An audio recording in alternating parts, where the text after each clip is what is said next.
ማርታ የድሮ ባሏ ሰተት ብሎ መጣ። አቢጌል ልጄን ካላመጣሽ ከባድ ችግር ውስጥ እንደምትገቢ ማወቅ አለብሽ ሲል አስፈራራት። እሷም ራሷን መቆጣጠር አቅቷት ራሷን ስትስት በጣም ደነገጠና ተረጋጊ፣ ምን ሆነሻል? የተፈጠረውን ነገር በሙሉ ለማስረዳት ሞክሪ። እኔ እኮ በሰዓቱ ልጄንም አንቺንም ጠልቼ ሳይሆን በዛው ከሀገር ለስራ ወጥቼ ስመለስ አንቺ ከደረጀ ጋር ፍቅር ጀምረሽ ሳገኝ ራሴን መቆጣጠር አቅቶኛል። ማርታ፣ ምንም ይፈጠር ምንም ልጄን በህይወት መቀበል እፈልጋለሁ። አቢጌል ልጄን አምጪ ብሎ ሲላት እሱም ደነገጠና ከሚባለው በላይ ጨለለና እቅፍ ሲያደርጋት እሷን በደስታ ተሞላች። አቶ ደረጀና ማርታ ደግሞ ያዩትን ነገር ማመን አቅቷቸው ጨለሉ። ዳጣ፣ አባዬ ምን አይነት ስቃይና መከራ ውስጥ ነው የገባኸው? እኔን ዳጣ ልጅህን ከሌላ መውለድህን ለእትዬ ሳትነግራት አንተ ግን በአቋራጭ ከባድና ያልጠበቅከው ፈተና ውስጥ ገባህ። በጣም ያሳዝናል። እኔ ይህንን ላንተ አልጠብቅም ነበር አባቴ። መቼም ቢሆን መቼም እንድትሰቃይብኝ አልፈልግም ብላ እጅጉን በጣም ተናዳ ማልቀስ ጀመረች።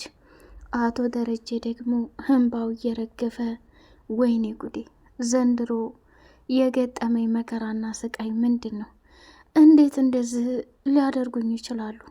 እኔ እኮ እስካሁን ድረስ በህይወቴ ያደረግኩት ነገርና የሰራሁት ነገር እጅግ በጣም ከባድና አደገኛ ነገር አይመስለኝም ነበር። ቆይ ማርታ፣ ከመቼ ጀምሮ ነው እኔን ደብቃ አቢጌል ልጄ፣ የመጀመሪያ ልጄ፣ የበኩር ልጄ እያልኩኝ እሷን ስንከባከብና ከማንም በላይ ቦታና ጊዜ ስሰጣት፣ እሷ ግን እንዴት ይህንን ታሪክ ትጫወትብኛለች? አለና ጨለለ። መጨረሻ ላይ እንግዲህ ማርታም ደረጀ እስካሁን በህይወቴ ላይ ስትቀልድብኝና ብዙ ነገር ስታደርግብኝ ኖረሃል። አሁን ላይ ማመን አለማመን ያንተ ጉድለት ነው። እኔ ከሚባለው በላይ የቀን ጎደሎ አጋጥሞኝ ብቻዬን ሳለቅስና ብቻዬን ከፍቶኝ ብዙ ነገር አሳልፌያለሁ። አሁን ላይ ግን እጅግ በጣም ደስ በሚልና በሚገርም ሁኔታ የኤብዬም አባት መጥቷል። የተፈጠረውን ነገር ሁሉ መነጋገር አለብን ብላ ስትለው፣ ወይኔ የሰው ልጁ ለካ የማይታወቅበት ትልቅ ሽፋንና ቅሌት አለው ማለት ነው። እንዴት እስከ ዛሬ ድረስ ይህን ነገር አላወቅኩም? ምንስ ቢፈጠር ምንስ እንዴት እንደዚህ ሊሆን ይችላል ብላ እጅጉን በጣም ካዘነች በኋላ መጨረሻ ላይ ከሚባለውና ከሚነገረው በላይ እጅግ በጣም ልቧ ስለተሰበረና ልቧ ስላዘነ የድሮ ባሏን እቅፍ አድርጋ መጽናናት ጀመረች። ናታን ደግሞ ለዳጣ፣ ስሚ ዳጣ፣ ሰላምዬ የሰጠችንን ትልቅ ፋይልና ሚስጥር በየትም ብለን በየትም አገኝተን ማንበብና መረዳት አለብን። ለምን ብትይ ከምትዩ በላይ አሁን ላይ እንደሚያስፈልግሽና እንደሚጠቅምሽ ተረድቻለሁኝ ብሎ ሲል፣ እንዴ ይሄ ነገር ምንድን ነው? ወዴት እየተካሄደ ነው? እኔ እኮ የምፈልገው እንዲህ አይነት ቅሌትና ውርደት ሳይሆን እድሜ ልኬን በደስታ የለፋሁበትና የደከምኩበት ትዳሬ እንዴት ሊበተን ይችላል ብሎ ጨለለ። ሰላም ሰላም ሰላም! ውድ የተከበራችሁ የተወደዳችሁ የቻናሌ ቤተሰቦች፣ እጅግ በጣም ተወዳጁና በጉጉት ስንጠብቀው የነበረው የዳጣ ድራማ እንደቀጠለ ይገኛል። ቻናሉን ላይክ፣ ሰብስክራይብ እያደረጋችሁ ለምታበረታቱኝ ውድና መልካም ቤተሰቦቼ አመሰግናለሁኝ። ዳጣ ያልጠበቀችው ትልቅ መርዶና ጉድ አጋጠማት። ማመንም ከበዳቸው። የኤቢ የድሮ አባቷ መጣና እስካሁን ድረስ አቶ ደረጀን እየሸወዱትና ደብቀው ኤቢ የመጀመሪያ ልጅህ ናት እያለች ስታታልል የነበረችው ዛሬ ላይ ከሰላምዬ ጋር ችግር እንደፈጠረና ከሰላምዬ ጋር በሚገርም ሁኔታ ሌላ ኬዝ እንዳላቸው ሲረዳ በጣም ደነገጠና ወይኔ ጉዴ፣ የዛሬውን ማቅሌት በጣም ያሳዝናል። ለምንድን ነው እንደዚህ እየሆኑ ያሉት? ለምንድን ነው ግን እንደዚህ እየሰሩ ነው ያሉት? ብለው እጅግ በጣም ተናደዱና መጨረሻ ላይ ደግሞ ማርታ የኤቢ አባት ሲመጣ ስማ እስካሁን ድረስ ትታሃት የነበረችውን ልጅ ያሳደጋት ደረጀ ነው። ስለዚህ በምንም አይነት ሁኔታም ቢሆን አቢጌልን ላንተ አሳልፌ ልሰጥ አልችልም። የለፋሁባት የደከምኩባት ብዙ ነገር ያየሁባትና ዋጋ መስዋዕትነት የከፈልኩባት ልጄ አቢጌል ላንተ በቀላል የምሰጥህ ሰው እመስልሃለሁ እንዴ አለችው። እሱን ያንቺ ምርጫ ነው። እኔ በተደጋጋሚ የምፈልገው አንድና ብቸኛ ልጄን ከራሴ ጋር እንድትሆን እፈልጋለሁ ብሎ ሲል አይደል ስትጫወትባት ነው እንዴ እስካሁን ድረስ እንደ አባት ያልቆጠርካት ሴትዮ ዛሬ ምን ተገኘ ብላ ስትለው እሱም ተናደደና አይ መበላቴ ነው አለና ማርቲ ይኸውልሽ እኔና አንቺ ብዙ ነገር አሳልፈናል። ምንም ይፈጠር ምንም ዛሬ ላይ በፍጹም መለያየትና መጣላት የለብንም እንዴ። ቢያንስ ልጃችን ዛሬ ላይ አርጋ ትዳር በመያዣዋ እንዴት እምቢቴኛለሽ አላት። ከዛ እሷም በጣም ተናዳ ነበርና ያላት አማራጭ ልጇን ለመስጠት ደፋ ቀና እያለች ስትገኝ አቶ ደረጀ መጣና ለካ ሰው ይሄን ያህል ከባድ ነው እንዴ? እኔ ዳጣን የመሰለች መልካምና ጥሩ ልጅ ወልጄ እየፈራሁኝ እውነታውን ለመናገር ከዛሬ ከነገ እያልኩ ጊዜ እየጠበቅኩኝ፣ እሷ ግን በእንዴትም አይነት ምክንያት ሆና በጭራሽ ይህን ነገር አምና ልትቀበል አትችልም። ይሄ እኮ ከባድ ቅሌት ነው። መቼም ቢሆን መቼም አቢጌል የኔ ልጅ ናት።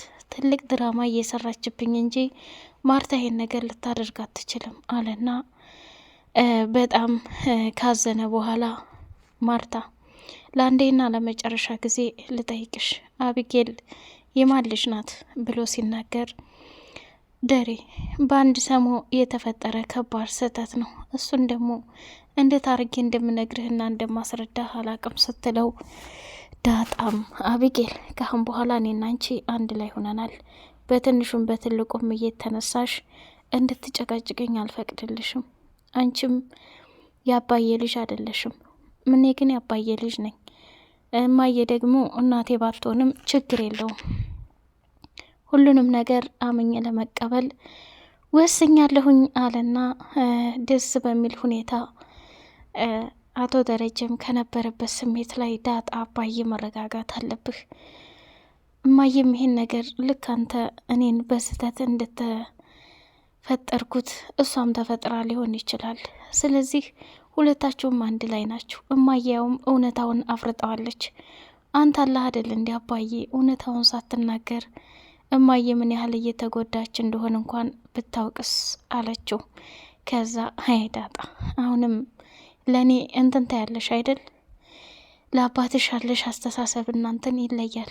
እሷም ቢሆን እኮ እማዬን ታከብራታለች። እማዬን ካንተ ይብለጥ እሷን እንትን ትላታለች። ሁሌም የምትረጅኝ አንቺ ብቻ ነሽ እያለቻት ነበር። ለካ አቢጌል ይሄ አይነት ስሜት እየተሰማት ነው እንዴ? አባዬ አሁን ሁሉም ነገር ገብቶኛል። ምንም ይፈጠር ምንም ግን እኔ ካጠገብህ ነኝ። አይዞህ፣ አግዝሃለሁ። ምንም ነገር አይፈጠርም። እኔም ደግሞ ያንተ ልጅ መሆኔን ጊዜውና ሰዓቱ ሲደርስ ትነግራቸዋለህ ብላ ስትለው እሽ፣ ለሁሉም ነገር አመሰግናለሁ። ከጎን የሆነሽ ችግሮቼን እንድረሳቸው አድርገሽኛል።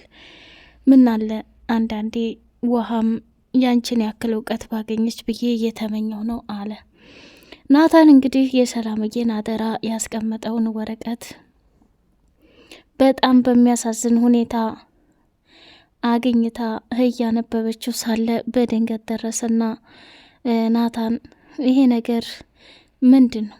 ይሄ ነገር ምን እየተካሄደ ነው?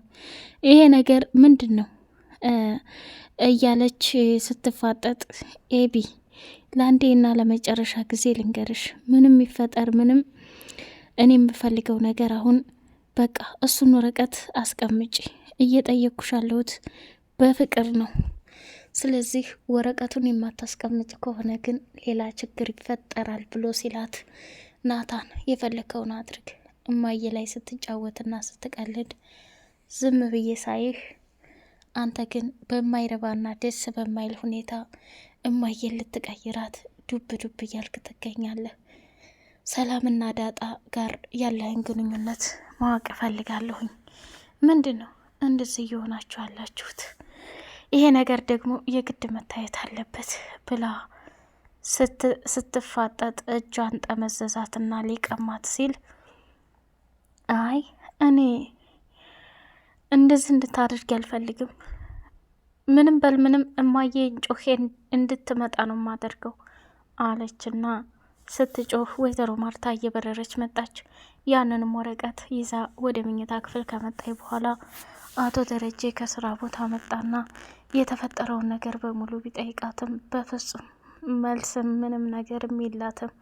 መጨረሻ ላይ ግን በጣም ስለደነገጠችና ራሷን መቆጣጠር ስላቃታት፣ ወይኔ ጉዴ የዛሬውማ የጉድ ነው፣ ደረጀ ይህን ነገር ማየት መስማት አለበት አለች። ከመጣም በኋላ ስታማክረው፣ ማርቲ እንዴት አንቺ የሰው ምስጢር በአደባባይ ለመበተን ትሞክሪያለሽ? ይሄ ትልቅ ስህተት ነው። ምንም ቢፈጠር ምንም ካጠገባቸው የነበረው ምስጢር አሳልፈሽ ለማንም መስጠት የለብሽም። ይሄ እኮ ብልግና ነው ብሎ ሲላት፣ እንዴ ደሬ እየተቆጣሄ ባልሆነ እኔ ምንም ያደረኩት ነገር የለም። ለምን ብትል ናታን በሰዓቱ ሰላም አደራ ሰጥተዋለች። ያንን አደራ ደግሞ ለምን እንደሆነ አላቅም አቤጌል ካለበት ቦታ ፈልፍላ ከወጣች በኋላ ልታነበው ስትል ናታን ደግሞ እማዬ በፈጠረሽ ይሄ ነገር እንዲነበብም ሆነ ማንም እንዲያየው አልፈልግም ብሎ ሲለኝ ነው ወደዛ ክፍል ገብቼ ያስኩት።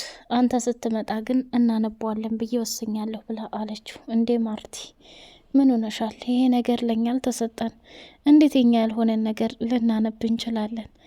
ተመች ወዲህ ያመጣሽው ባህሪ ነው ይሄ፣ በፍጹም ሊቀበልሽም ልረዳሽም አልችልም ብሎ ሲሸመጥጣት በጣም ደነገጠችና ወደ እሱም ወረቀቱን ይዞ ወደ ናታን ጋር ሄደ ማለት ነው። ናታንም በጣም በሚገርም ሁኔታ አባዬ እባክህ እባክህ ወረቀቱን እንድትሰጠኝ እፈልጋለሁ።